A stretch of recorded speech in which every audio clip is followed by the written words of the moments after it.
Seigneur Jésus, celui qui vit dans les cieux d'éternité en éternité. Bienvenue sur la chaîne La Parole, la chaîne consacrée à l'édification du corps de Christ, la chaîne qui nous permet de comprendre les révélations du Seigneur selon qu'elles sont écrites. Nous sommes au 5e jour de la création.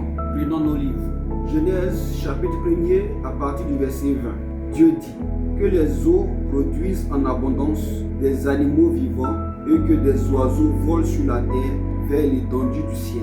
Dieu créa les grands poissons et tous les animaux vivants qui se lèvent et que les eaux produisirent en abondance selon leur espèce. Il créa aussi tout oiseau ailé selon son espèce. Dieu vit que cela était bon. Dieu les bénit en disant: soyez féconds, multipliez et remplissez les eaux des mers et que les oiseaux multiplient sur la terre. Ainsi, il eut un soir, il eut un matin, ce fut le 5e jour.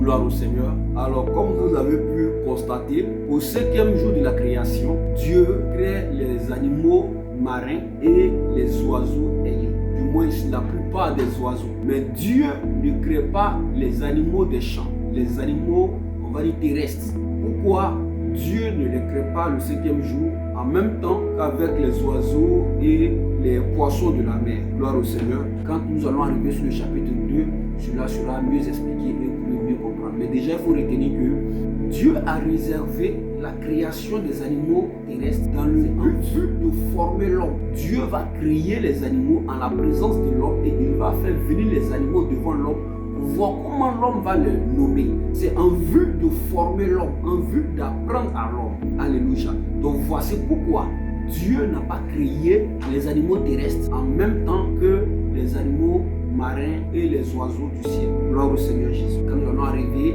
vous allez mieux comprendre. Que le nom du Seigneur soit glorifié, que sa grâce soit sur vous, que sa main soit dans votre famille et shalom chez vous.